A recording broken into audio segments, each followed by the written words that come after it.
بسم اللہ الرحمن الرحیم نحمدہ ونصلی علی رسولہ الکریم۔ سامعین، اس وقت آپ کی خدمت میں براہین احمدیہ حصہ پنجم روحانی خزائن جلد 21 کی آڈیو پیش کی جا رہی ہے۔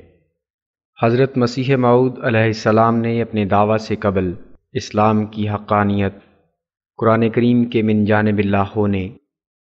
اور نبوت محمدیہ کی صداقت کے اثبات میں 50 حصوں پر مشتمل ایک کتاب لکھنے کا ارادہ فرمایا تھا۔ چنانچہ اس کے پہلے 4 حصے 1880، 1882 اور 1884 میں شائع ہوئے، اور مسلمانان ہند کے عوام و خواص نے اسلام کے دفاع میں اسے ایک بے نظیر تصنیف قرار دیا۔ چنانچہ مولوی محمد حسین بٹالوی نے یہاں تک لکھا: ہماری رائے میں یہ کتاب اس زمانہ میں اور موجودہ حالت کی نظر سے ایسی کتاب ہے جس کی نظیر آج تک اسلام میں شائع نہیں ہوئی۔ اشاعت السنہ جلد 7 صفحہ 169۔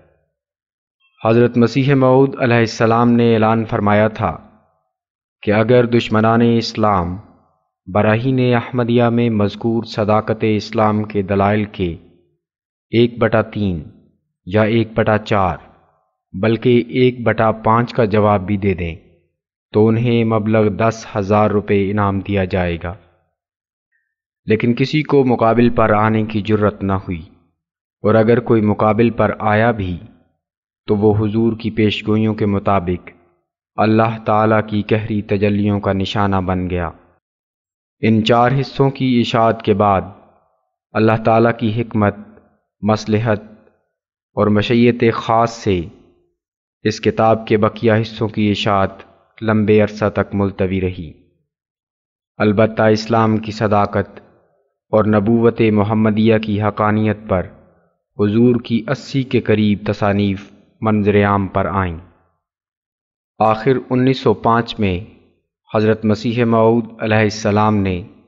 براہین احمدیہ کا 5واں حصہ لکھنا شروع کیا۔ 23 برس کے بعد اس طویل التوا کا باعث اللہ تعالیٰ کی حکمتیں اور مصلحتیں تھیں۔ کتاب کی ابتدا میں حضرت مسیح موعود علیہ السلام نے سچے اور زندہ مذہب کی مابہل امتیاز خصوصیات بیان فرمائی ہیں، اور تحریر فرمایا ہے کہ سچے مذہب میں اللہ تعالیٰ کی قولی اور فعلی تجلیات کا وجود ضروری ہے، کیونکہ ان کے بغیر اللہ تعالیٰ کی ذات کی معرفت کامل طور پر نہیں ہوتی، اور کامل معرفت کے بغیر گناہ سے نجات حاصل کرنا ناممکن ہے۔ چنانچہ اس سلسلہ میں حضرت مسیح موعود علیہ السلام نے معجزہ کی اصل حقیقت اور ضرورت کے بیان میں علیحدہ باب رقم فرمایا ہے، اور تحریر فرمایا ہے کہ سچے اور جھوٹے مذاہب کا مابہل امتیاز زندہ معجزات ہی ہیں، اور باب دوم میں ان نشانات کی کسی قدر تفصیل بیان فرمائی ہے جو 25 برس قبل براہین احمدیہ میں مندرج پیشگوئیوں کے مطابق ظہور میں آئے۔ اس سلسلہ میں حضور نے اپنے سینکڑوں الہامات کی واقعاتی شواہد اور تائیدات الہیہ سے تشریح فرمائی ہے۔ یہ تمام واقعات اسلام اور آن حضرت صلی اللہ علیہ وسلم کی صداقت کے علاوہ حضرت مسیح موعود علیہ السلام کے من جانب اللہ ہونے کا بھی ثبوت ہیں۔ اسی لیے حضور نے کتاب کے اس حصے کا نام نصرت الحق بھی تحریر فرمایا ہے۔ حضرت مسیح موعود علیہ السلام نے کتاب کے خاتمہ میں بیان فرمایا ہے کہ اسماء الانبیاء کا راز جو پہلے 4 حصوں میں سربستہ تھا، یعنی وہ نبیوں کے اسماء جو میری طرف منسوب کیے گئے تھے، ان کی حقیقت بھی کما حقہ منکشف ہو گئی۔ حضرت مسیح موعود علیہ السلام نے باب دوم میں اسماء الانبیاء کی ذیل میں سورۃ الکہف کی ان آیات کی نادر اور لطیف تشریح بیان فرمائی ہے جو ذوالقرنین کے تعلق میں مذکور ہیں۔ ضمیمہ براہین احمدیہ حصہ پنجم بعض معترضین کے اعتراضات کے جواب پر مشتمل ہے۔ سب سے پہلے حضور نے ایک صاحب محمد اکرام اللہ شاہ جہان پوری کے ان اعتراضات کو لیا ہے جو انہوں نے حضور کے الہام افت الدیار محلھا و مقامھا پر صرفی و نحوی، لغوی اور واقعاتی اعتبار سے کیے ہیں۔ اس کے بعد اس الہام پر ایک اور صاحب کے اعتراضات کا جواب ہے۔ اس سلسلہ میں حضور نے ضمناً سورۃ المومنون کی ابتدائی آیات کی انتہائی پرمعارف تفسیر بیان فرما کر انسانی پیدائش روحانی و جسمانی کے مراتب ستہ کو بیان فرمایا ہے اور اسے قرآن کریم کا علمی معجزہ قرار دیا ہے۔ تیسرے نمبر پر مولوی ابو سعید محمد حسین بٹالوی کے بعض ان شبہات کا ازالہ کیا گیا ہے جو انہوں نے حضرت مسیح موعود علیہ السلام کی زلزلوں سے متعلق پیشگوئیوں کے بارے میں شائع کیے تھے۔ مولوی محمد حسین کے سوالات کے جوابات میں حضور نے وفات مسیح کے مسئلہ پر بھی معقولی اور منقولی رنگ میں بحث فرمائی ہے، اور پھر مولوی صاحب کو مخاطب کر کے ایک طویل عربی نظم رقم فرمائی ہے جس میں حضور نے اپنی صداقت کے دلائل تفصیل سے بیان فرمائے ہیں، اور مولوی صاحب کو مخاطب کر کے فرمایا ہے۔ ان اشعار کا ترجمہ یہ ہے، اور تو وہی ہے جس نے اپنے ریویو میں لکھا تھا کہ اس مؤلف کی طرح ہم میں کوئی بھی دین کی راہ میں شیر نہیں۔ تو نے میرے مقام کو شناخت کیا پھر منکر ہو گیا، بس یہ کیسا جہل ہے جو علم کے بعد دیدہ و دانستہ وقوع میں آ گیا۔ تو نے اس دوستی کو کاٹ دیا جس کا درخت ہم نے ایام کودکی میں لگایا تھا، مگر میرے دل نے دوستی میں کوئی کوتاہی نہیں کی۔ چوتھے نمبر پر حضور نے مولوی سید محمد عبد الواحد صاحب مدرس و قاضی برہمن بڑیا مشرقی پاکستان کے بعض شبہات کا ازالہ فرمایا ہے، اور آخر میں مولوی رشید احمد گنگوہی کے رسالہ الخطاب الملیح فی تحقیق المہدی والمسیح کا جواب حضور نے تحریر فرمایا ہے، اور تفصیل کے ساتھ حضرت عیسیٰ بن مریم کی وفات کو قرآن کریم کی متعدد آیات سے ثابت کیا ہے۔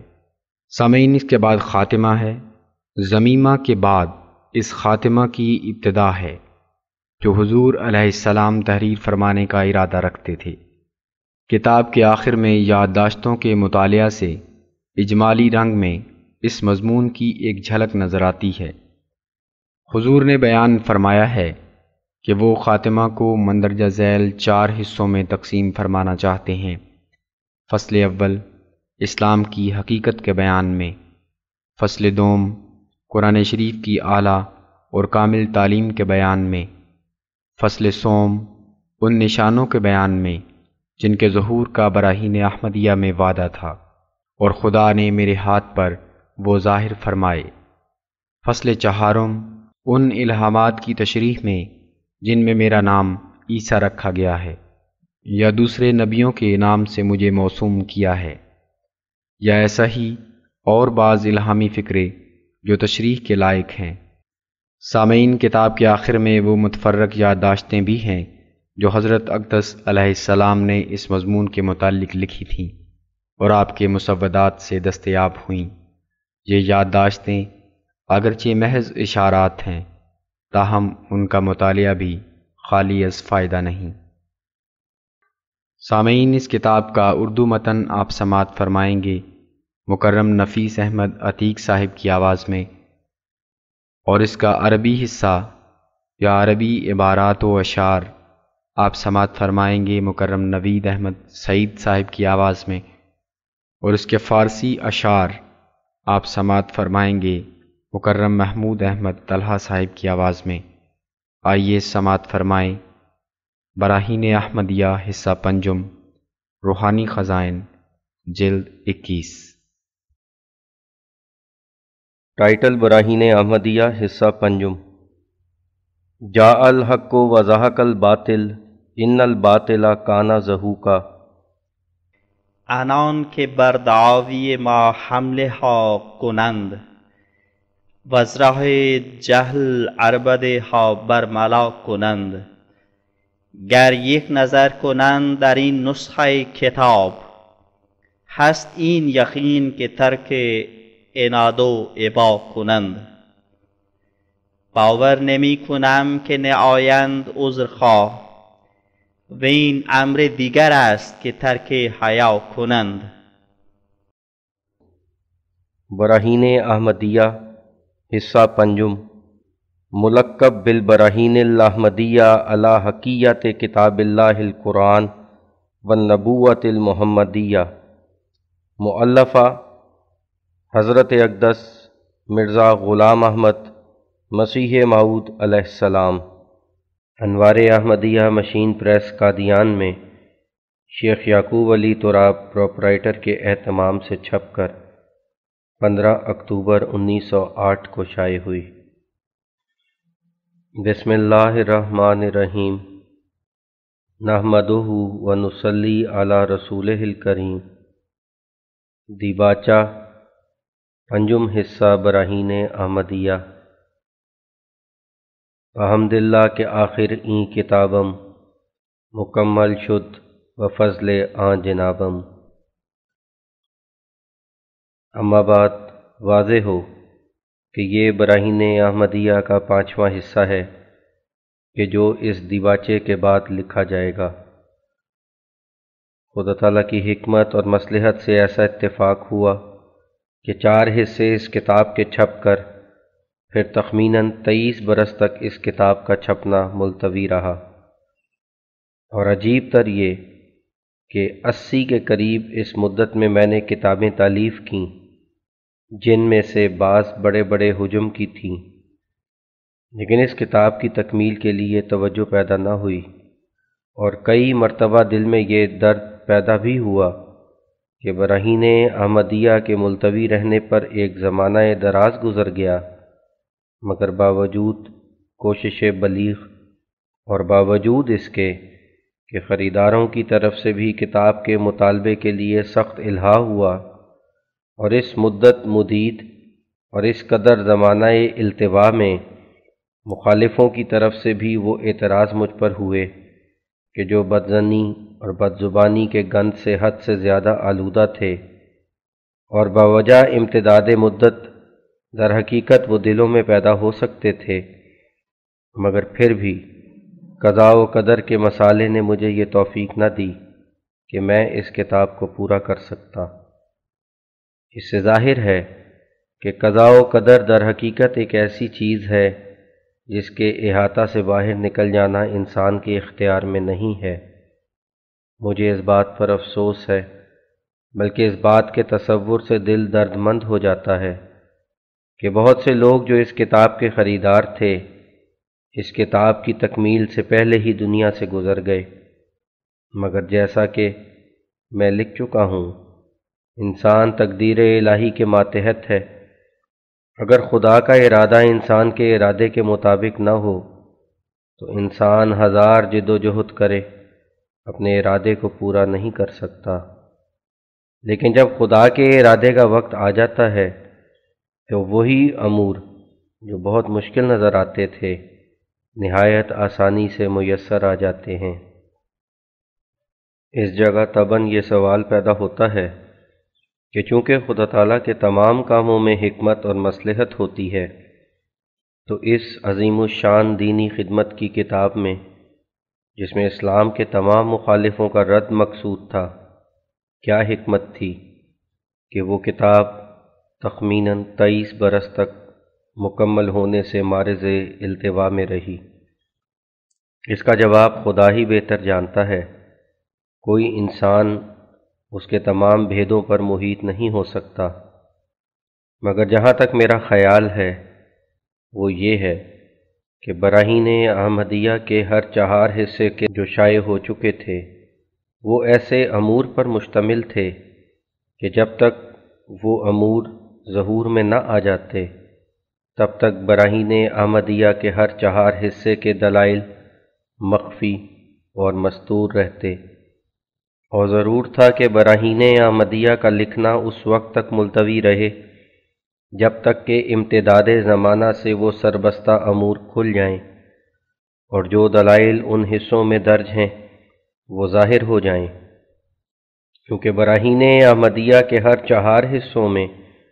جو خدا کا کلام یعنی اس کا الہام جا بجا مستور ہے، جو اس عاجز پر ہوا، وہ اس بات کا محتاج تھا جو اس کی تشریح کی جائے، اور نیز اس بات کا محتاج تھا کہ جو پیشگوئیاں اس میں درج ہیں ان کی سچائی لوگوں پر ظاہر ہو جائے۔ پس اس لیے خدائے حکیم و علیم نے اس وقت تک براہین احمدیہ کا چھپنا ملتوی رکھا کہ جب تک وہ تمام پیشگوئیاں ظہور میں آ گئیں۔ اور یاد رہے کہ کسی مذہب کی سچائی ثابت کرنے کے لیے، یعنی اس بات کے ثبوت کے لیے کہ وہ مذہب من جانب اللہ ہے، 2 قسم کی فتح کا اس میں پایا جانا ضروری ہے۔ اول یہ کہ وہ مذہب اپنے عقائد اور اپنی تعلیم اور اپنے احکام کی روح سے ایسا جامع اور اکمل اور اتم اور نقص سے دور ہو کہ اس سے بڑھ کر عقل تجویز نہ کر سکے، اور کوئی نقص اور کمی اس میں دکھلائی نہ دے، اور اس کمال میں وہ ہر ایک مذہب کو فتح کرنے والا ہو، یعنی ان خوبیوں میں کوئی مذہب اس کے برابر نہ ہو، جیسا کہ یہ دعویٰ قرآن شریف نے آپ کیا ہے کہ الیوم اکملت لکم دینکم واتممت علیکم نعمتی ورضیت لکم الاسلام دینا، سورہ المائدہ آیت 4، یعنی آج میں نے تمہارے لیے اپنا دین کامل کر دیا اور اپنی نعمت کو تم پر پورا کیا، اور میں نے پسند کیا کہ اسلام تمہارا مذہب ہو، یعنی وہ حقیقت جو اسلام کے لفظ میں پائی جاتی ہے، جس کی تشریح خدا تعالیٰ نے اسلام کے لفظ کے بارے میں بیان کی ہے، اس حقیقت پر تم قائم ہو جاؤ۔ اس آیت میں صریح یہ بیان ہے کہ قرآن شریف نے ہی کامل تعلیم عطا کی ہے،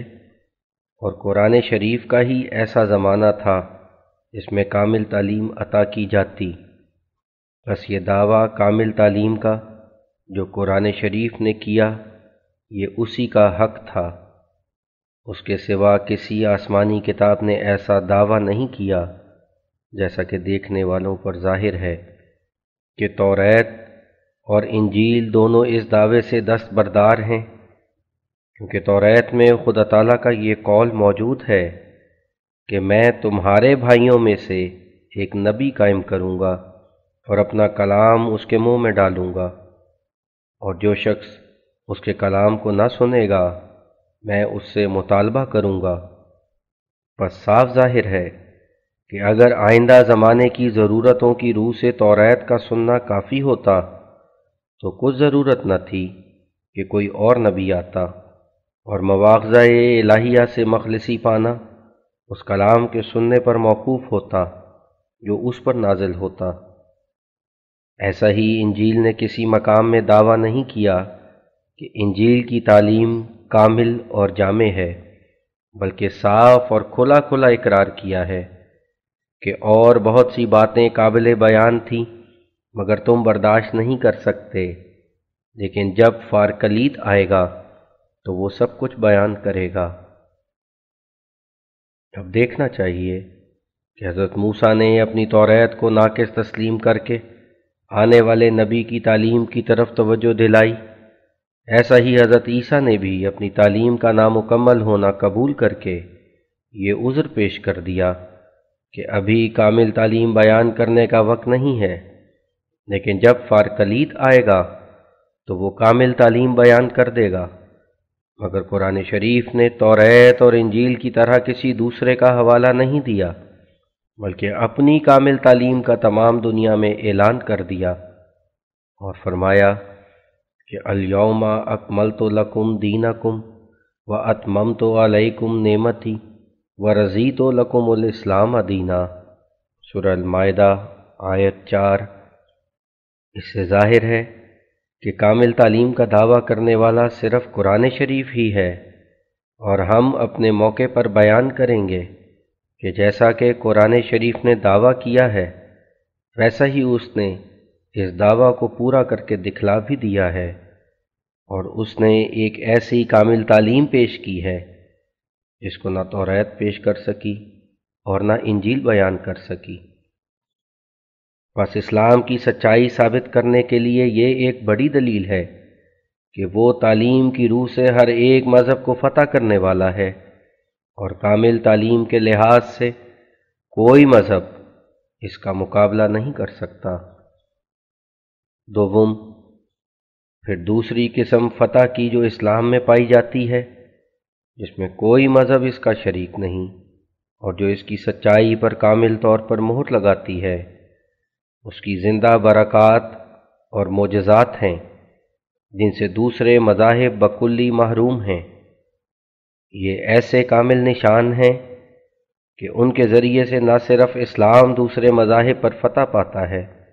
بلکہ اپنی کامل روشنی دکھلا کر دلوں کو اپنی طرف کھینچ لیتا ہے۔ یاد رہے کہ پہلی دلیل اسلام کی سچائی کی جو ابھی ہم لکھ چکے ہیں، یعنی کامل تعلیم، وہ در حقیقت اس بات کے سمجھنے کے لیے کہ مذہب اسلام جانب اللہ ہے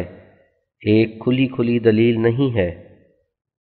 کیونکہ ایک متعصب منکر جس کی نظر باریک بین نہیں ہے کہہ سکتا ہے کہ ممکن ہے کہ ایک کامل تعلیم بھی ہو اور پھر خدا تعالیٰ کی طرف سے نہ ہو۔ بس اگرچہ یہ دلیل ایک دانا طالب حق کو بہت سے شکوک سے مخلصی دے کر یقین کے نزدیک کر دیتی ہے، لیکن تاہم جب تک دوسری دلیل مذکورہ بالا اس کے ساتھ منظم اور پیوستہ نہ ہو، کمال یقین کے مینار تک نہیں پہنچا سکتی، اور ان دونوں دلیلوں کے اجتماع سے سچے مذہب کی روشنی کمال تک پہنچ جاتی ہے۔ اور اگرچہ سچا مذہب ہزارہا آثار اور انوار اپنے اندر رکھتا ہے، لیکن یہ دونوں دلیلیں بغیر حاجت کسی اور دلیل کے طالب حق کے دل کو یقین کے پانی سے سیراب کر دیتی ہیں اور مکذبوں پر پورے طور پر اتمام حجت کرتی ہیں۔ اس لیے ان دو قسم کی دلیلوں کے موجود ہونے کے بعد کسی اور دلیل کی حاجت نہیں رہتی۔ اور میں نے پہلے ارادہ کیا تھا کہ اس بات حقیقت اسلام کے لیے 300 دلیل براہین احمدیہ میں لکھوں، لیکن جب میں نے غور سے دیکھا تو معلوم ہوا کہ یہ دو قسم کے دلائل ہزارہا نشانوں کے قائم مقام ہیں۔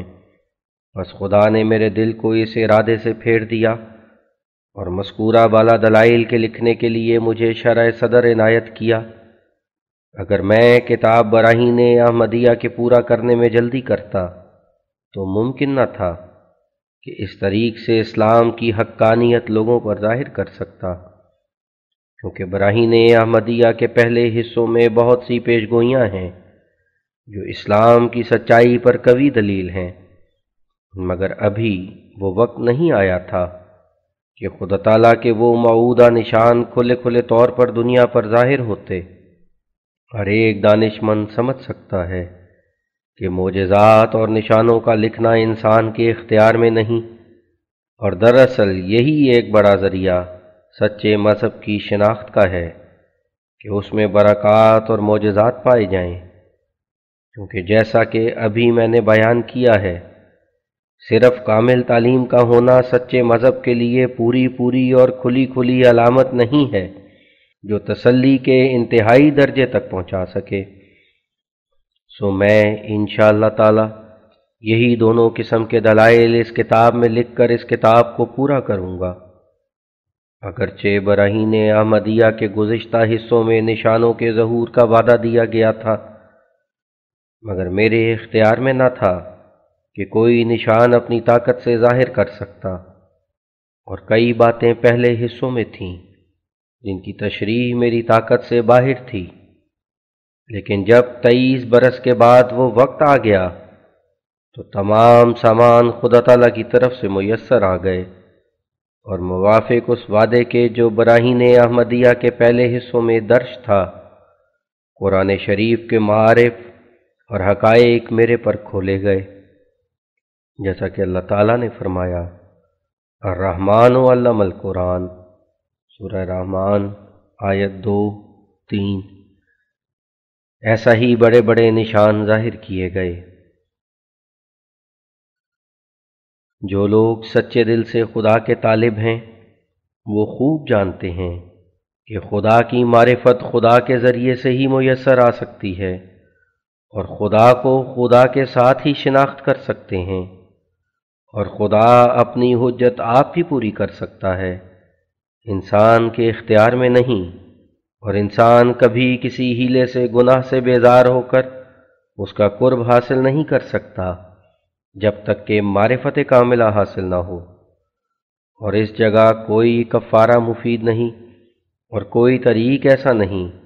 جو گناہ سے پاک کر سکے بجز اس کامل معرفت کے جو کامل محبت اور کامل خوف کو پیدا کرتی ہے، اور کامل محبت اور کامل خوف یہی دونوں چیزیں ہیں جو گناہ سے روکتی ہیں، کیونکہ محبت اور خوف کی آگ جب بھڑکتی ہے تو گناہ کے خس و خاشاک کو جلا کر بھسم کر دیتی ہے، اور یہ پاک آگ اور گناہ کی گندی آگ دونوں جمع ہو ہی نہیں سکتی۔ غرض انسان نہ بدی سے رک سکتا ہے اور نہ محبت میں ترقی کر سکتا ہے جب تک کہ کامل معرفت اس کو نصیب نہ ہو، اور کامل معرفت نہیں ملتی جب تک کہ انسان کو خدا تعالیٰ کی طرف سے زندہ برکات اور معجزات نہ دیے جائیں۔ یہی ایک ایسا ذریعہ سچے مذہب کی شناخت کا ہے جو تمام مخالفوں کا منہ بند کر دیتا ہے، اور ایسا مذہب جو مذکورہ بالا دونوں قسم کے دلائل اپنے اندر رکھتا ہے، یعنی ایسا مذہب کہ تعلیم اس کی ہر ایک پہلو سے کامل ہے، اس میں کوئی فروغ گزاش نہیں، اور نیز یہ کہ خدا نشانوں اور معجزات کے ذریعے سے اس کی سچائی کی گواہی دیتا ہے، اس مذہب کو وہی شخص چھوڑتا ہے جو خدا تعالیٰ کی کچھ بھی پرواہ نہیں رکھتا، اور روز آخرت پر چند روزہ زندگی اور قوم کے جھوٹے تعلقات کو مقدم کر لیتا ہے۔ وہ خدا جو آج بھی ایسا ہی قادر ہے جیسا کہ آج سے 10,000 برس پہلے قادر تھا، اس پر اسی صورت سے ایمان حاصل ہو سکتا ہے کہ اس کی تازہ برکات اور تازہ معجزات اور قدرت کے تازہ کاموں پر علم حاصل ہو، ورنہ یہ کہنا پڑے گا یہ وہ خدا نہیں ہے جو پہلے تھا، یا اس میں وہ طاقتیں اب موجود نہیں ہیں جو پہلے تھیں۔ اس لیے ان لوگوں کا ایمان کچھ بھی چیز نہیں جو خدا کے تازہ برکات اور تازہ معجزات کے دیکھنے سے محروم ہیں اور خیال کرتے ہیں کہ اس کی طاقتیں آگے نہیں بلکہ پیچھے رہ گئی ہیں۔ بالآخر یہ بھی یاد رہے کہ جو براہین احمدیہ کے بقیہ حصے کے چھاپنے میں 23 برس تک التوا رہا، یہ التوا بے معنی اور فضول نہ تھا، بلکہ اس میں یہ حکمت تھی کہ تا اس وقت تک پنجم حصہ دنیا میں شائع نہ ہو جب تک کہ وہ تمام امور ظاہر ہو جائیں جن کی نسبت براہین احمدیہ کے پہلے حصوں میں پیش گوئیاں ہیں، کیونکہ براہین احمدیہ کے پہلے حصے عظیم الشان پیش گوئیوں سے بھرے ہوئے ہیں، اور پنجم حصے کا عظیم الشان مقصد یہی تھا کہ وہ موعودہ پیش گوئیاں ظہور میں آ جائیں، اور یہ خدا کا ایک خاص نشان ہے کہ اس نے محض اپنے فضل سے اس وقت تک مجھے زندہ رکھا یہاں تک کہ وہ نشان ظہور میں آ گئے۔ تب وہ وقت آ گیا کہ پنجم حصہ لکھا جائے، اور اس حصہ پنجم کے وقت جو نصرت حق ظہور میں آئی ضرور تھا کہ بطور شکر گزاری کے اس کا ذکر کیا جاتا۔ سو اس امر کے اظہار کے لیے میں نے براہین احمدیہ کے پنجم حصے کے لکھنے کے وقت، جس کو در حقیقت اس کتاب کا نیا جنم کہنا چاہیے، اس حصے کا نام نصرت الحق بھی رکھ دیا، تا وہ نام ہمیشہ کے لیے اس بات کا نشان ہو کہ باوجود صدہا عوائق اور موانع کے محض خدا تعالیٰ کی نصرت اور مدد نے اس حصے کو خلت وجود بخشا۔ چنانچہ اس حصے کے چند اوائل ورق کے ہر ایک صفحے کے سر پر نصرت الحق لکھا گیا، مگر پھر اس خیال سے کہ تا یاد دلایا جائے کہ یہ وہی براہین احمدیہ ہے جس کے پہلے 4 حصے تباہ ہو چکے ہیں۔ بعد اس کے ہر ایک صفحہ پر براہین احمدیہ کا حصہ پنجم لکھا گیا۔ پہلے 50 حصے لکھنے کا ارادہ تھا، مگر 50 سے 5 پر اکتفا کیا گیا،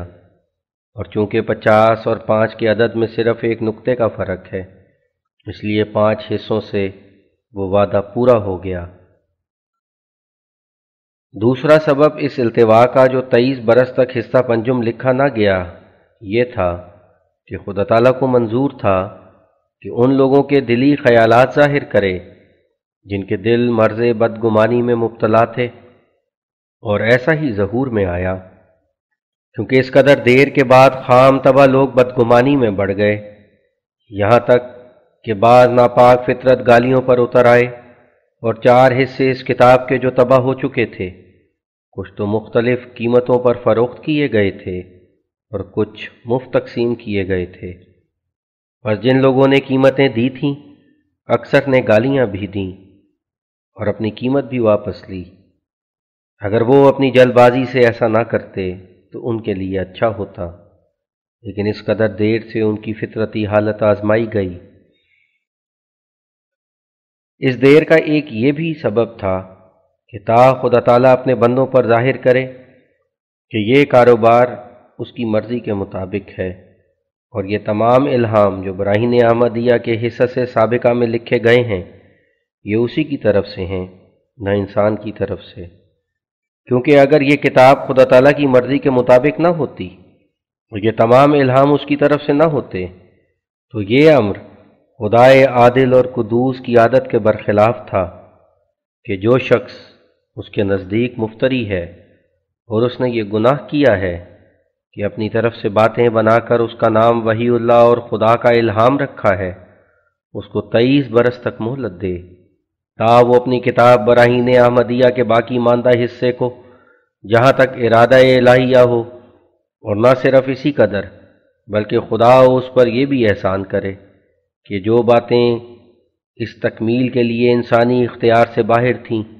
ان کو اپنی طرف سے انجام دے دے۔ اور ظاہر ہے کہ خدا تعالیٰ ایسے شخص کے ساتھ یہ معاملہ لطف و احسان کا نہیں کرتا جس کو جانتا ہے کہ وہ مفتری ہے۔ بس اس قدر دیر اور التوا سے یہ نشان بھی ظہور میں آ گیا کہ نصرت اور حمایت الہی میری نسبت ثابت ہو گئی۔ اس لمبی مدت میں بہت سے کافر اور دجال اور کذاب کہنے والے جو مجھے دائرہ اسلام سے خارج کرتے تھے اور مباہلہ کے رنگ میں جھوٹے پر بد دعائیں کرتے تھے دنیا سے گزر گئے، مگر خدا نے مجھے زندہ رکھا اور میری وہ حمایت کی کہ جھوٹوں کا تو کیا ذکر ہے، دنیا میں بہت ہی کم سچے اور راست باز گزرے ہوں گے جن کی ایسی حمایت کی گئی ہو۔ بس یہ خدا کا کھلا کھلا نشان ہے، مگر ان کے لیے جو آنکھ بند نہیں کرتے اور خدا تعالیٰ کے نشانوں کو قبول کرنے کے لیے تیار ہیں۔ مرزا غلام احمد قادیانی، مسیح موعود۔ بسم اللہ الرحمن الرحیم۔ ہے شکر رب عز و جل خارج از بیاں، جس کی کلام سے ہمیں اس کا ملا نشاں۔ وہ روشنی جو پاتے ہیں ہم اس کتاب میں، ہوگی نہیں کبھی وہ 1000 آفتاب میں۔ اس سے ہمارا پاک دل و سینہ ہو گیا، وہ اپنے منہ کا آپ ہی آئینہ ہو گیا۔ اس نے درخت دل کو معارف کا پھل دیا، ہر سینہ شک سے دھو دیا، ہر دل بدل دیا۔ اس سے خدا کا چہرہ نمودار ہو گیا، شیطان کا مکر و وسوسہ بیکار ہو گیا۔ وہ راہ جو ذات عز و جل کو دکھاتی ہے، وہ راہ جو دل کو پاک و مطہر بناتی ہے، وہ راہ جو یار گم شدہ کو کھینچ لاتی ہے، وہ راہ جو جام پاک یقین کا پلاتی ہے، وہ راہ جو اس کے ہونے پہ محکم دلیل ہے، وہ راہ جو اس کے پانے کی کامل سبیل ہے۔ اس نے ہر ایک کو وہی رستہ دکھا دیا، جتنے شکوک و شبہ تھے سب کو مٹا دیا۔ افسردگی جو سینوں میں تھی دور ہو گئی، ظلمت جو تھی دلوں میں وہ سب نور ہو گئی، جو دور تھا خزاں کا وہ بدلا بہار سے، چلنے لگی نسیم عنایات یار سے۔ جاڑے کی رت ظہور سے اس کے پلٹ گئی، عشق خدا کی آگ ہر ایک دل میں اٹ گئی۔ جتنے درخت زندہ تھے وہ سب ہوئے ہرے، پھل اس قدر پڑا کہ وہ میووں سے لد گئے۔ موجوں سے اس کی پردے وساوس کے پھٹ گئے، جو کفر اور فسق کے ٹیلے تھے کٹ گئے۔ قرآن خدا نما ہے، خدا کا کلام ہے، بے اس کے معرفت کا چمن ناتمام ہے۔ جو لوگ شک کی سردیوں سے تھر تھر آتے ہیں، اس آفتاب سے وہ عجب دھوپ پاتے ہیں۔ دنیا میں جس قدر ہے مذاہب کا شور و شر، سب قصہ گو ہیں نور نہیں ایک ذرہ بھر۔ پر یہ کلام نور خدا کو دکھاتا ہے، اس کی طرف نشانوں کے جلوے سے لاتا ہے۔ جس دین کا صرف قصوں پہ سارا مدار ہے، وہ دین نہیں ہے ایک فسانہ گزار ہے۔ سچ پوچھئے تو قصوں کا کیا اعتبار ہے، قصوں میں جھوٹ اور خطا بے شمار ہے۔ دین وہی کہ صرف وہ ایک قصہ گو نہیں، زندہ نشانوں سے ہے دکھاتا رہے یقین۔ ہے دین وہی کہ جس کا خدا آپ ہو عیاں، خود اپنی قدرتوں سے دکھاوے کہ ہے کہاں۔ جو معجزات سنتے ہو قصوں کے رنگ میں، ان کو تو پیش کرتے ہیں سب بحث و جنگ میں۔ جتنے ہیں فرقے سب کا یہی کاروبار ہے، قصوں میں معجزوں کا بیاں بار بار ہے، پر اپنے دین کا کچھ بھی دکھاتے نہیں نشان۔ گویا وہ رب ارض و سما اب ہے ناتواں، گویا اب اس میں طاقت و قدرت نہیں رہی، وہ سلطنت وہ زور وہ شوکت نہیں رہی، یا یہ کہ اب خدا میں وہ رحمت نہیں رہی۔ نیت بدل گئی ہے وہ شفقت نہیں رہی، ایسا گما خطا ہے کہ وہ ذات پاک ہے، ایسے گما کی نوبت آخر ہلاک ہے۔ سچ ہے یہی کہ ایسے مذاہب ہی مر گئے، اب ان میں کچھ نہیں ہے کہ جہاں سے گزر گئے۔ پابند ایسے دینوں کے دنیا پرست ہیں، غافل ہیں ذوق یار سے دنیا میں مست ہیں۔ مقصود ان کا جینے سے دنیا کمانا ہے، مومن نہیں ہے وہ کہ قدم فاسقانہ ہے۔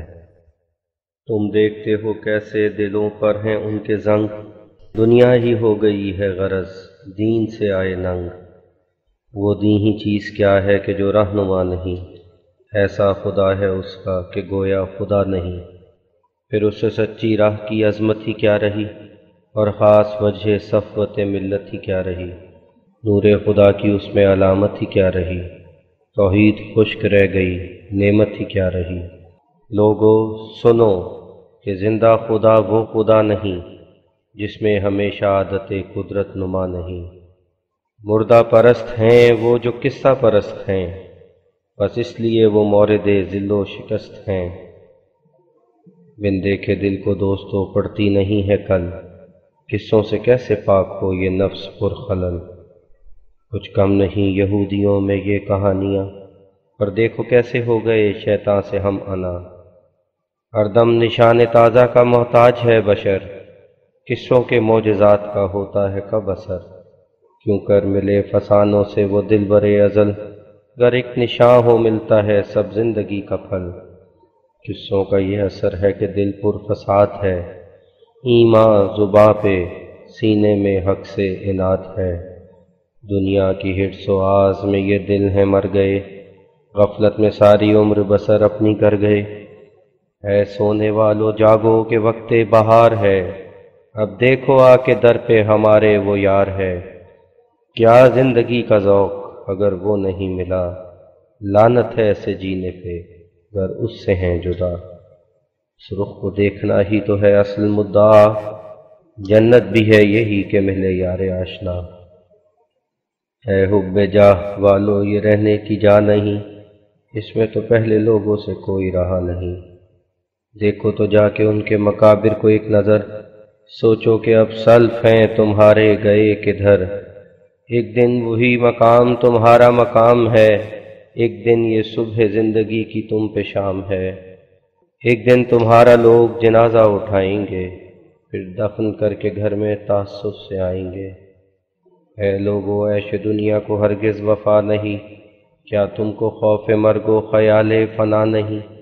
سوچو کہ باپ دادے تمہارے کدھر گئے، کس نے بلا لیا، وہ سبھی کیوں گزر گئے؟ وہ دن بھی ایک دن تمہیں یارو نصیب ہے، خوش مت رہو کہ کوچ کی نوبت قریب ہے۔ ڈھونڈو وہ راہ جس سے دل و سینہ پاک ہو، نفس دنی خدا کی اطاعت میں خاک ہو۔ ملتی نہیں عزیزو فقط قصوں سے یہ راہ، وہ روشنی نشانوں سے آتی ہے گاہ گاہ۔ وہ لفظ دی ہیں جس میں فقط قصہ جات ہیں، ان سے رہیں الگ جو سعید الصفات ہیں۔ صد حیف اس زمانے میں قصوں پہ ہے مدار،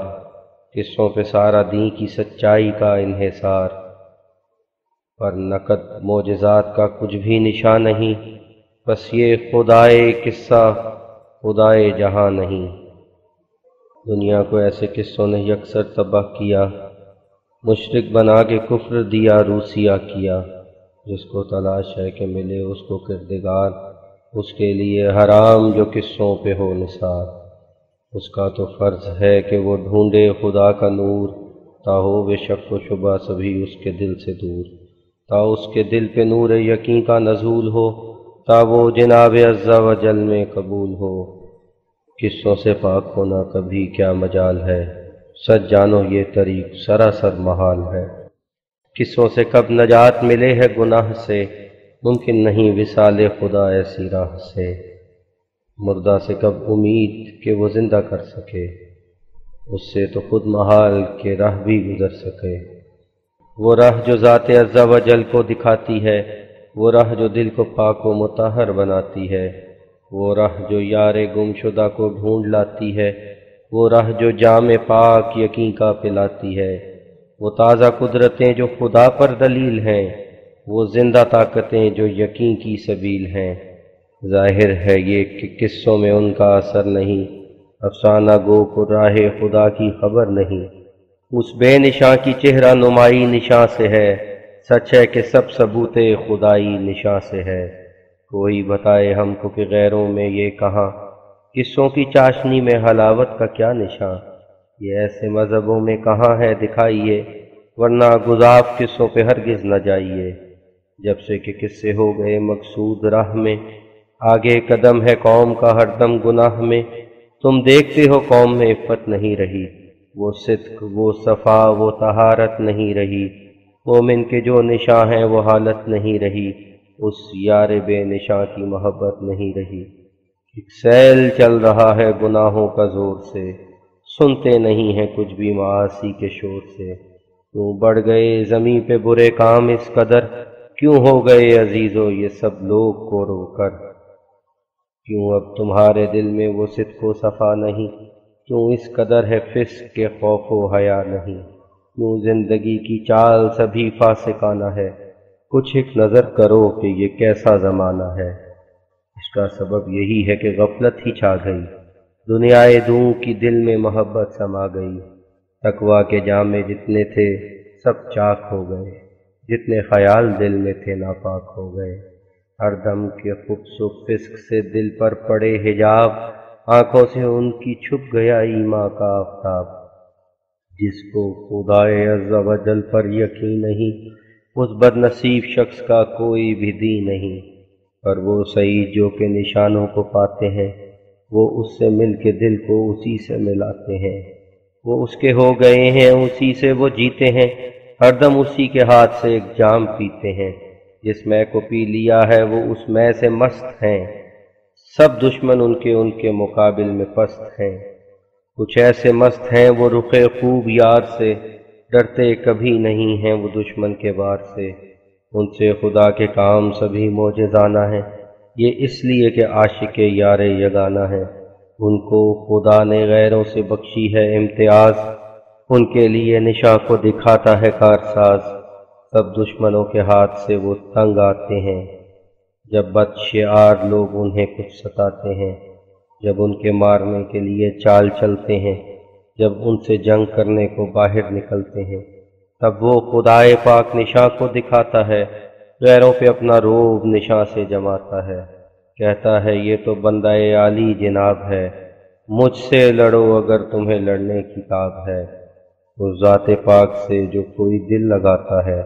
آخر وہ اس کے رحم کو ایسا ہی پاتا ہے۔ جن کو نشان حضرت باری ہوا نصیب، وہ اس جناب پاک سے ہر دم ہوئے قریب۔ کھینچے گئے کچھ ایسے کہ دنیا سے سو گئے، کچھ ایسا نور دیکھا کہ اس کے ہی ہو گئے۔ بن دیکھے کیسے پاک ہو انسان گناہ سے، اس چاہ سے نکلتے ہیں لوگ اس کی چاہ سے۔ تصویر شیر سے نہ ڈرے کوئی غوث پند، نیمار مردہ سے ہے کچھ اندیشہ غضن۔ پھر وہ خدا جو مردے کی مانند ہے پڑا، بس کیا امید ایسے سے اور خوف اس سے کیا۔ ایسے خدا کے خوف سے دل کیسے پاک ہو، سینے میں اس کے عشق سے کیوں کر تپاک ہو۔ بن دیکھے کس طرح کسی میں رخ پہ آئے دل، کیوں کر کوئی خیالی صنم سے لگائے دل۔ دیدار گر نہیں ہے تو گفتار ہی سہی، حسن و جمال یار کے آثار ہی سہی۔ جب تک خدائے زندہ کی تم کو خبر نہیں، بے قید اور دلیر ہو کچھ دل میں ڈر نہیں۔ سو روگ کی دوا یہی وصل الہی ہے، اس قید میں ہر ایک گناہ سے رہائی ہے۔ اور جس خدا کے ہونے کا کچھ بھی نہیں نشان، کیوں کر نثار ایسے پہ ہو جائے کوئی جاں۔ ہر چیز میں خدا کی ضیا کا ظہور ہے، پر پھر بھی غافلوں سے وہ دلدار دور ہے۔ جو خاک میں ملے اسے ملتا ہے آشنا، اے آزمانے والے یہ نسخہ بھی آزما۔ عاشق جو ہے وہ یار کو مر مر کے پاتے ہیں، جب مر گئے تو اس کی طرف کھینچے جاتے ہیں۔ یہ راہ تنگ ہے اور یہی ایک راہ ہے، دل بھر کے مرنے والوں پہ ہر دم نگاہ ہے۔ ناپاک زندگی ہے جو دوری میں کٹ گئی، دیوار زہد خوش کی آخر کو پھٹ گئی۔ زندہ وہی ہیں جو کہ خدا کے قریب ہیں، مقبول بن کے اس کے عزیز و حبیب ہیں۔ وہ دور ہے خدا سے جو تقوی سے دور ہیں، ہر دم اسیر نخوت و کبر و غرور ہیں۔ تقوی یہی ہے یارو کہ نخوت کو چھوڑ دو، کبر و غرور و بخل کی عادت کو چھوڑ دو۔ اس بے سواد گھر کی محبت کو چھوڑ دو، اس یار کے لیے رہے عشرت کو چھوڑ دو۔ لعنت کی ہے یہ راہ سو لعنت کو چھوڑ دو، ورنہ خیال حضرت عزت کو چھوڑ دو۔ تلخی کی زندگی کو کرو صدق سے قبول، تا تم پہ ہو ملائکہ عرش کا نزول۔ اسلام چیز کیا ہے خدا کے لیے فنا، ترک رضائے خویش پہ مرضی خدا۔ جو مر گئے انہی کے نصیبوں میں ہے حیات، اس راہ میں زندگی نہیں ملتی بجز ممات۔ شوخی و کبر دیوئے لئیں کا شعار ہے، آدم کی نسل وہ ہے جو وہ خاکسار ہے۔ اے کرم خاک چھوڑ دے کبر و غرور کو، زیبا ہے کبر حضرت رب غیور کو۔ بدتر بنو ہر ایک سے اپنے خیال میں، شاید اسی سے دخل ہو دار الوصال میں۔ چھوڑو غرور و کبر کے تقوی اسی میں ہے، ہو جاؤ خاک مرضی مولا اسی میں ہے۔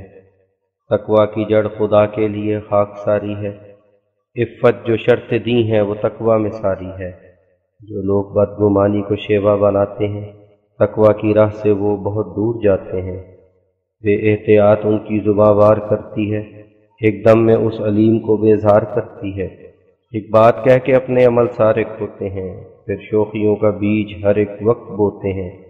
کچھ ایسے سو گئے ہیں ہمارے یہ ہم وطن، اٹھتے نہیں ہیں ہم نے تو سو سو کیے جتن۔ سب عضو سست ہو گئے غفلت ہی چھا گئی، قوت تمام نو کے زباں میں ہی آ گئی۔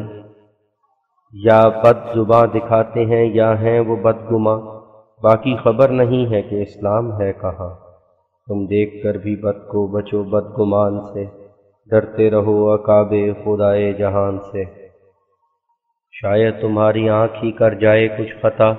شاید وہ بد نہ ہو جو تمہیں ہے وہ بدنما۔ شاید تمہاری فہم کا ہی کچھ قصور ہو، شاید وہ آزمائش رب غفور ہو۔ پھر تم تو بدگمانی سے اپنی ہوئے ہلاک، خود سر پہ اپنے لے لیا خشم خدائے پاک۔ گر ایسے تم دلیریوں میں بے حیا ہوئے، پھر اتقا کے سوچو کہ معنی ہی کیا ہوئے۔ موسیٰ بھی بدگمانی سے شرمندہ ہو گیا، قرآن میں خضر نے جو کیا تھا پڑھو ذرا۔ بندوں میں اپنے بھید خدا کے ہیں 100,000، تم کو نہ علم ہے نہ حقیقت ہے آشکار، بس تم تو ایک بات کے کہنے سے مر گئے، یہ کیسی عقل تھی کہ براہ خطر گئے۔ بدبخت تر تمام جہاں سے وہی ہوا جو ایک بات کہہ کے ہی دوزخ میں جا گرا۔ بس تم بچاؤ اپنی زباں کو فساد سے، ڈرتے رہو عقوبت رب العباد سے۔ دو عضو اپنے جو کوئی ڈر کر بچائے گا، سیدھا خدا کے فضل سے جنت میں جائے گا۔ وہ ایک زباں ہے عضو نہانی ہے دوسرا، یہ ہے حدیث سیدنا سید الورا۔ پر وہ جو مجھ کو کاذب و مکار کہتے ہیں اور مفتری و کافر و بدکار کہتے ہیں، ان کے لیے تو بس ہے خدا کا یہی نشان، یعنی وہ فضل اس کے جو مجھ پر ہیں ہر زماں۔ دیکھو خدا نے ایک جہاں کو جھکا دیا، گمنام پا کے شہرائے عالم بنا دیا۔ جو کچھ میری مراد تھی سب کچھ دکھا دیا، میں ایک غریب تھا مجھے بے انتہا دیا۔ دنیا کی نعمتوں سے کوئی بھی نہیں رہی جو اس نے مجھ کو اپنی عنایات سے نہ دی۔ ایسے بدوں سے اس کے ہوں ایسے معاملات، کیا یہ نہیں کرامت و عادت سے بڑھ کے بات؟ جو مفتری ہے اس سے یہ کیوں اتحاد ہے، کس کو نظیر ایسی عنایت کی یاد ہے؟ مجھ پر ہر ایک نے وار کیا اپنے رنگ میں، آخر ذلیل ہو گئے انجام جنگ میں۔ ان کینوں میں کسی کو بھی ارماں نہیں رہا، سب کی مراد تھی کہ میں دیکھوں رہے فنا۔ تھے چاہتے کہ مجھ کو دکھائیں عدم کی راہ، یا حاکموں سے پھانسی دلا کر کریں تباہ، یا کم سے کم یہ ہو کہ میں زندہ میں جا پڑوں، یا یہ کہ ذلتوں سے میں ہو جاؤں سر نگوں، یا مخبری سے ان کی کوئی اور ہی بلا آ جائے مجھ پہ، یا کوئی مقبول ہو دعا۔ بس ایسے ہی ارادوں سے کر کے مقدمات، چاہا گیا کہ دن میرا ہو جائے مجھ پہ رات۔ کوشش بھی وہ ہوئی کہ جہاں میں نہ ہو کبھی، پھر اتفاق وہ کہ زماں میں نہ ہو کبھی۔ مجھ کو ہلاک کرنے کو سب ایک ہو گئے، سمجھا گیا میں بد و وہ سب نیک ہو گئے۔ آخر کو وہ خدا جو کریم و قدیر ہے، جو عالم القلوب و علیم و خبیر ہے، اترا میری مدد کے لیے کر کے عہد یاد۔ بس رہ گئے وہ سارے سیاہ و نامراد، کچھ ایسا فضل حضرت رب الورا ہوا، سب دشمنوں کے دیکھ کے اوساں ہوئے خطا۔ ایک قطرہ اس کے فضل نے دریا بنا دیا، میں خاک تھا اسی نے ثریا بنا دیا۔ میں تھا غریب و بے کس و گمنام و بے ہنر، کوئی نہ جانتا تھا کہ ہے قادیاں کدھر۔ لوگوں کی اس طرف کو ذرا بھی نظر نہ تھی، میرے وجود کی بھی کسی کو خبر نہ تھی۔ اب دیکھتے ہو کیسا رجوع جہاں ہوا، ایک مرجع خواص یہی قادیاں ہوا۔ پر پھر بھی جن کی آنکھ تعصب سے بند ہے، ان کی نظر میں حال میرا ناپسند ہے۔ میں مفتری ہوں ان کی نگاہ و خیال میں، دنیا کی خیر ہے میری موت و زوال میں۔ لعنت ہے مفتری پہ خدا کی کتاب میں، عزت نہیں ہے ذرہ بھی اس کی جناب میں۔ توریت میں بھی نیز کلام مجید میں لکھا گیا ہے رنگ وعید شدید میں، کوئی اگر خدا پہ کرے کچھ بھی افترا، ہوگا وہ قتل، ہے یہی اس جرم کی سزا۔ پھر یہ عجیب غفلت رب قدیر ہے، دیکھے ہے ایک کو کہ وہ ایسا شریر ہے۔ 25 سال سے ہے وہ مشغول افترا، ہر دن ہر ایک رات یہی کام ہے رہا۔ ہر روز اپنے دل سے بناتا ہے ایک بات، کہتا ہے یہ خدا نے کہا مجھ کو آج رات۔ پھر بھی وہ ایسے شوق کو دیتا نہیں سزا، گویا نہیں ہے یاد جو پہلے سے کہہ چکا۔ پھر یہ عجیب تر ہے کہ جب حامیاں نے دی، ایسے کہ قتل کرنے کو فاعل ہوں یا معین، کرتا نہیں ہے ان کی مدد وقت انتظام، تا مفتری کے قتل سے قصہ ہی ہو تمام۔ اپنا تو اس کا وعدہ رہا سارا طاق پر، اوروں کی سعی و جہد پہ بھی کچھ نہیں نظر۔ کیا وہ خدا نہیں ہے جو فرقاں کا ہے خدا، پھر کیوں وہ مفتری سے کرے اس قدر وفا؟ آخر یہ بات کیا ہے کہ ہے ایک مفتری، کرتا ہے ہر مقام میں اس کو خدا بری۔ جب دشمن اس کو پیچ میں کوشش سے لاتے ہیں، کوشش بھی اس قدر کہ وہ بس مر ہی جاتے ہیں۔ ایک اتفاق کر کے وہ باتیں بناتے ہیں، 100 جھوٹ اور فریب کی تہمت لگاتے ہیں۔ پھر بھی وہ نامراد مقاصد میں رہتے ہیں۔ جاتا ہے بے اثر وہ جو 100 بار کہتے ہیں، ذلت ہے چاہتے یہاں اکرام ہوتا ہے، یا مفتری کا ایسا ہی انجام ہوتا ہے۔ اے قوم کے سر آمدہ، اے حامیان دین، سوچو کہ کیوں خدا تمہیں دیتا مدد نہیں، تم میں نہ رحم ہے نہ عدالت نہ اتقا، بس اس سبب سے ساتھ تمہارے نہیں خدا۔ ہوگا تمہیں کلارک کا بھی وقت خوب یاد، جب مجھ پہ کی تھی تہمت خوں از رہے فساد، جب آپ لوگ اس سے ملے تھے بدیں خیال، تا آپ کی مدد سے اسے سہل ہو جدال۔ پر وہ خدا جو عاجز و مسکین کا ہے خدا، حاکم کے دل کو میری طرف اس نے کر دیا۔ تم نے تو مجھ کو قتل کرانے کی ٹھانی تھی، یہ بات اپنے دل میں بہت سہل جانی تھی، کہ چاہتے صلیب پہ یہ شخص کھینچا جائے، تا تم کو ایک فخر سے یہ بات ہاتھ آئے۔ جھوٹا تھا مفتری تھا تبھی یہ ملی سزا، آخر میری مدد کے لیے خود اٹھا خدا۔ ڈگلس پہ سارا حال بریت کا کھل گیا، عزت کے ساتھ تب میں وہاں سے بری ہوا۔ الزام مجھ پہ قتل کا تھا، سخت تھا یہ کام، تھا ایک پادری کی طرف سے یہ اتہام۔ جتنے گواہ تھے وہ تھے سب میرے برخلاف، ایک مولوی بھی تھا جو یہی مارتا تھا لاف۔ دیکھو یہ شخص اب تو سزا اپنی پائے گا، اب بن سزائے سخت یہ بچ کر نہ جائے گا۔ اتنی شہادتیں ہیں کہ اب کھل گیا قصور، اب قید یا صلیب ہے ایک بات ہے ضرور۔ بعضوں کو بد دعا میں بھی تھا ایک انہماک،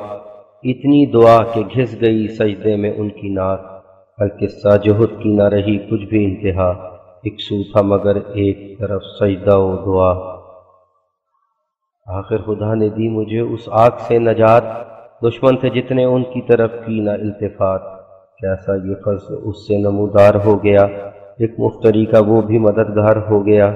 اس کا تو فرض تھا کہ وہ وعدے کو کر کے یاد، خود مارتا وہ گردن کذاب بد نہاد۔ گر اس سے رہ گیا تھا کہ وہ خود دکھائے ہاتھ، اتنا تو سہل تھا کہ تمہارا بٹائے ہاتھ۔ یہ بات کیا ہوئی کہ وہ تم سے الگ رہا، کچھ بھی مدد نہ کی نہ سنی کوئی بھی دعا۔ جو مفتری تھا اس کو تو آزاد کر دیا، سب کام اپنی قوم کا برباد کر دیا۔ سب جد و جہد و سعی اکارت چلی گئی، کوشش تھی جس قدر وہ بغارت چلی گئی۔ کیا راستی کی فتح نہیں وعدہ خدا، دیکھو تو کھول کر سخن پاک کبریا۔ پھر کیوں یہ بات میری ہی نسبت پلٹ گئی، یا خود تمہاری چادر تقویٰ ہی پھٹ گئی؟ کیا یہ عجب نہیں ہے کہ جب تم ہی یار ہو، پھر میرے فائدے کا ہی سب کاروبار ہو؟ پھر یہ نہیں کہ ہو گئی ہے صرف ایک بات، پاتا ہوں ہر قدم میں خدا کے تفضلات۔ دیکھو وہ بھیں کا شخص کرم دیں ہے جس کا نام، لڑنے میں جس نے نیند بھی اپنے پہ کی حرام، جس کی مدد کے واسطے لوگوں میں جوش تھا، جس کا ہر ایک دشمن حق عیب پوش تھا، جس کا رفیق ہو گیا ہر ظالم و غبی، جس کی مدد کے واسطے آئے تھے مولوی۔ ان میں سے ایسے تھے کہ جو بڑھ بڑھ کے آتے تھے، اپنا بیان لکھانے میں کرتب دکھاتے تھے، ہوشیاری مستغیث بھی اپنی دکھاتا تھا، 100 خلاف واقعہ باتیں بناتا تھا، پر اپنے بد عمل کی سزا کو وہ پا گیا، ساتھ اس کے یہ کہ نام بھی کاذب رکھا گیا، کذاب نام اس کا دفاتر میں رہ گیا، چالاکیوں کا فخر جو رکھتا تھا بہ گیا۔ اے ہوش و عقل والوں یہ عبرت کا ہے مقام، چالاکیاں تو ہیچ ہیں تقویٰ سے ہووے کام۔ جو متقی ہے اس کا خدا خود نصیر ہے، انجام فاسقوں کا عذاب سعیر ہے۔ جڑ ہے ہر ایک خیر و سعادت کی اتقا، جس کی یہ جڑ رہی ہے عمل اس کا سب رہا۔ مومن ہی فتح پاتے ہیں انجام کار میں، ایسا ہی پاؤ گے سخن کردگار میں۔ کوئی بھی مفتری ہمیں دنیا میں اب دکھا، جس پر یہ فضل ہو یہ عنایات یہ عطا۔ اس بد عمل کی قتل سزا ہے نہ یہ کہ پیٹ، بس کس طرح خدا کو پسند آ گئی یہ ریت۔ کیا تھا یہی معاملہ پاداش افطرا، کیا مفتری کے بارے میں وعدہ یہی ہوا؟ کیوں ایک مفتری کا وہ ایسا ہے آشنا، یا بے خبر ہے عیب سے دھوکے میں آ گیا؟ آخر کوئی تو بات ہے جس سے ہوا وہ یار، بدکار سے تو کوئی بھی کرتا نہیں ہے پیار۔ تم بد بنا کے پھر بھی گرفتار ہو گئے، یہ بھی تو ہیں نشاں جو نمودار ہو گئے، تاہم وہ دوسرے بھی نشاں ہیں ہمارے پاس، لکھتے ہیں اب خدا کی عنایت سے بے ہراس۔ جس دل میں رچ گیا ہے محبت سے اس کا نام، وہ خود نشاں ہے نیز نشاں سارے اس کے کام۔ کیا کیا نہ ہم نے نام رکھائے زمانہ سے، مردوں سے نیز فرقائے ناداں زنانہ سے۔ ان کے گمان میں ہم بد و بدحال ہو گئے، ان کی نظر میں کافر و دجال ہو گئے۔ ہم مفتری بھی بن گئے ان کی نگاہ میں، بے دین ہوئے فساد کیا حق کی راہ میں۔ پر ایسے کفر پر تو فدا ہے ہماری جاں، جس سے ملے خدائے جہان و جہانیاں۔ لعنت ہے ایسے دین پہ کہ اس کفر سے ہے کم، سو شکر ہے کہ ہو گئے غالب کے یار ہم۔ ہوتا ہے کردگار اسی راہ سے دستگیر، کیا جانے قدر اس کا جو قصوں میں ہے اسیر۔ وہی خدا اسی رہ فرخ سے پاتے ہیں، دلبر کا بانگ پن بھی اسی سے دکھاتے ہیں۔ اے مدعی نہیں ہے تیرے ساتھ کردگار، یہ کفر تیرے دین سے ہے بہتر ہزار بار۔ بسم اللہ الرحمن الرحیم، نحمدہ ونصلی علی رسولہ الکریم۔ ہزار ہزار شکر اس خداوند کریم کا ہے جس نے ایسا مذہب ہمیں عطا فرمایا جو خدا دانی اور خدا ترسی کا ایک ایسا ذریعہ ہے جس کی نظیر کبھی اور کسی زمانے میں نہیں پائی گئی، اور ہزارہا درود اس نبی معصوم پر جس کے وسیلے سے ہم اس پاک مذہب میں داخل ہوئے، اور ہزارہا رحمتیں نبی کریم کے اصحاب پر ہوں جنہوں نے اپنے خونوں سے اس باغ کی آبپاشی کی۔ اسلام ایک ایسا بابرکت اور خدا نما مذہب ہے کہ اگر کوئی شخص سچے طور پر اس کی پابندی اختیار کرے اور ان تعلیموں اور ہدایتوں اور وصیتوں پر کاربند ہو جائے جو خدا تعالیٰ کے پاک کلام قرآن شریف میں مندرج ہیں، تو وہ اسی جہان میں خدا کو دیکھ لے گا۔ وہ خدا جو دنیا کی نظر سے ہزاروں پردوں میں ہے، اس کی شناخت کے لیے بجز قرآنی تعلیم کے اور کوئی بھی ذریعہ نہیں۔ قرآن شریف معقولی رنگ میں اور آسمانی نشانوں کے رنگ میں نہایت سہل اور آسان طریق سے خدا تعالیٰ کی طرف رہنمائی کرتا ہے، اور اس میں ایک برکت اور قوت جاذبہ ہے جو خدا کے طالب کو دم بدم خدا کی طرف کھینچتی اور روشنی اور سکینت اور اطمینان بخشتی ہے۔ اور قرآن شریف پر سچا ایمان لانے والا صرف فلسفیوں کی طرح یہ ظن نہیں رکھتا کہ اس پر حکمت عالم کا بنانے والا کوئی ہونا چاہیے، بلکہ وہ ایک ذاتی بصیرت حاصل کر کے اور ایک پاک رویت سے مشرف ہو کر یقین کی آنکھ سے دیکھ لیتا ہے کہ فی الواقعہ وہ صانع موجود ہے، اور اس پاک کلام کی روشنی حاصل کرنے والا محض خشک معقولیوں کی طرح یہ گمان نہیں رکھتا کہ خدا واحد لا شریک ہے، بلکہ صدہا چمکتے ہوئے نشانوں کے ساتھ جو اس کا ہاتھ پکڑ کر ظلمت سے نکالتے ہیں، واقعی طور پر مشاہدہ کر لیتا ہے کہ در حقیقت ذات اور صفات میں خدا کا کوئی بھی شریک نہیں۔ اور نہ صرف اس قدر بلکہ وہ عملی طور پر دنیا کو دکھا دیتا ہے کہ وہ ایسا ہی خدا کو سمجھتا ہے، اور وحدت الہی کی عظمت ایسی اس کے دل میں سما جاتی ہے کہ وہ الہی ارادے کے آگے تمام دنیا کو ایک مرے ہوئے کیڑے کی طرح بلکہ مطلق لا شے اور سراسر کالعدم سمجھتا ہے۔ انسانی فطرت ایک ایسے درخت کی طرح واقع ہے جس کے ایک حصے کی شاخیں نجاست اور پیشاب کے گڑھے میں غرق ہیں، اور دوسرے حصے کی شاخیں ایک ایسے حوض میں پڑتی ہیں جو کیوڑا اور گلاب اور دوسری لطیف خوشبوؤں سے پر ہے، اور ہر ایک حصے کی طرف سے جب کوئی ہوا چلتی ہے تو بدبو یا خوشبو کو جیسی کہ صورت ہو پھیلا دیتی ہے۔ اسی طرح نفسانی جذبات کی ہوا بدبو ظاہر کرتی ہے، اور رحمانی نفخات کی ہوا پوشیدہ خوشبو کو پیرائے ظہور و بروز پہناتی ہے۔ پس اگر رحمانی ہوا کے چلنے میں جو آسمان سے اترتی ہے روک ہو جائے تو انسان نفسانی جذبات کی تند و تیز ہواؤں کے ہر طرف سے تمانچے کھا کر اور ان کی بدبوؤں کے نیچے دب کر ایسا خدا تعالیٰ سے منہ پھیر لیتا ہے کہ شیطان مجسم بن جاتا ہے۔ اور اسفل السافلین میں گرایا جاتا ہے، اور کوئی نیکی اس کے اندر نہیں رہتی، اور کفر اور معصیت اور فسق و فجور اور تمام رذائل کے زہروں سے آخر ہلاک ہو جاتا ہے،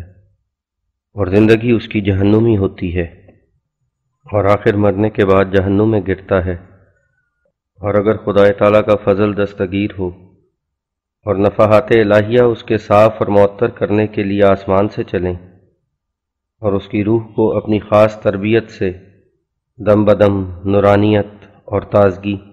اور پاک طاقت بخشیں، تو وہ طاقت بالا سے قوت پا کر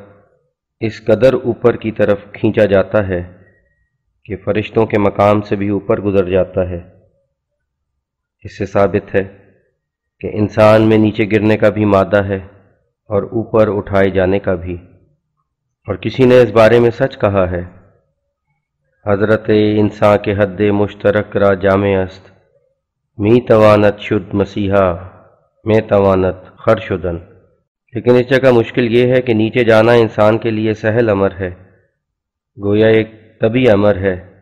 جیسا کہ تم دیکھتے ہو ایک پتھر اوپر کو بہت مشکل سے جاتا ہے اور کسی دوسرے کے زور کا محتاج ہے، لیکن نیچے کی طرف خود بخود گر جاتا ہے اور کسی کے زور کا محتاج نہیں۔ بس انسان اوپر جانے کے لیے ایک زور آور ہاتھ کا محتاج ہے۔ اسی حاجت نے سلسلہ انبیاء اور کلام الہی کی ضرورت ثابت کی ہے۔ اگرچہ دنیا کے لوگ سچے مذہب کے پرکھنے کے معاملے میں ہزارہا پیش در پیش مباحثات میں پڑ گئے ہیں اور پھر بھی کسی منزل مقصود تک نہیں پہنچے، لیکن سچ بات یہ ہے کہ جو مذہب انسانی نابینائی کے دور کرنے اور آسمانی برکات کے عطا کرنے کے لیے اس حد تک کامیاب ہو سکے، جو اس کے پیراؤں کی عملی زندگی میں خدا کی ہستی کا اقرار اور نوع انسان کی ہمدردی کا ثبوت نمایاں ہو، وہی مذہب سچا ہے، اور وہی ہے جو اپنے سچے پابند کو اس منزل مقصود تک پہنچا سکتا ہے جس کی اس کی روح کو پیاس لگا دی گئی ہے۔ اکثر لوگ صرف ایسے فرضی خدا پر ایمان لاتے ہیں جس کی قدرتیں آگے نہیں بلکہ پیچھے رہ گئی ہیں، اور جس کی شکتی اور طاقت صرف قصوں اور کہانیوں کے پیرائے میں بیان کی جاتی ہے۔ بس یہی سبب ہوتا ہے کہ ایسا فرضی خدا ان کو گناہ سے روک نہیں سکتا، بلکہ ایسے مذہب کی پیروی میں جیسے جیسے ان کا تعصب بڑھتا جاتا ہے، ویسے ویسے فسق و فجور پر شوخی اور دلیری زیادہ پیدا ہوتی جاتی ہے، اور نفسانی جذبات ایسی تیزی میں آتے ہیں کہ جیسے ایک دریا کا بند ٹوٹ کر ارد گرد پانی اس کا پھیل جاتا ہے اور کئی گھروں اور کھیتوں کو تباہ کر دیتا ہے۔ وہ زندہ خدا جو قادرانہ نشانوں کے شعاع اپنے ساتھ رکھتا ہے اور اپنی ہستی کو تازہ بتازہ معجزات اور طاقتوں سے ثابت کرتا رہتا ہے، وہی ہے جس کا پانا اور دریافت کرنا گناہ سے روکتا ہے اور سچی سکینت اور شانتی اور تسلی بخشتا ہے اور استقامت اور دلی بہادری کو عطا فرماتا ہے۔ وہ آگ بن کر گناہوں کو جلا دیتا ہے اور پانی بن کر دنیا پرستی کی خواہشوں کو دھو ڈالتا ہے۔ مذہب اسی کا نام ہے جو اس کو تلاش کریں اور تلاش میں دیوانہ بن جائیں۔ یاد رہے کہ محض خشک جھگڑے اور سب و شتم اور سخت گوئی اور بد زبانی جو نفسانیت کی بنا پر مذہب کے نام پر ظاہر کی جاتی ہے اور اپنی اندرونی بدکاریوں کو دور نہیں کیا جاتا اور اس محبوب حقیقی سے سچا تعلق پیدا نہیں کیا جاتا، اور ایک فریق دوسرے فریق پر نہ انسانیت سے بلکہ کتوں کی طرح حملہ کرتا ہے اور مذہبی حمایت کی اوٹ میں ہر ایک قسم کی نفسانی بدذاتی دکھلاتا ہے کہ یہ گندا طریق جو سراسر استخوان ہے اس لائق نہیں کہ اس کا نام مذہب رکھا جائے۔ افسوس ایسے لوگ نہیں جانتے کہ ہم دنیا میں کیوں آئے اور اصل اور بڑا مقصود ہمارا اس مختصر زندگی سے کیا ہے، بلکہ وہ ہمیشہ اندھے اور ناپاک فطرت رہ کر صرف متعصبانہ جذبات کا نام مذہب رکھتے ہیں اور ایسے فرضی خدا کی حمایت میں دنیا میں بد اخلاقی دکھلاتے اور زبان درازیاں کرتے ہیں جس کے وجود کا ان کے پاس کچھ بھی ثبوت نہیں۔ وہ مذہب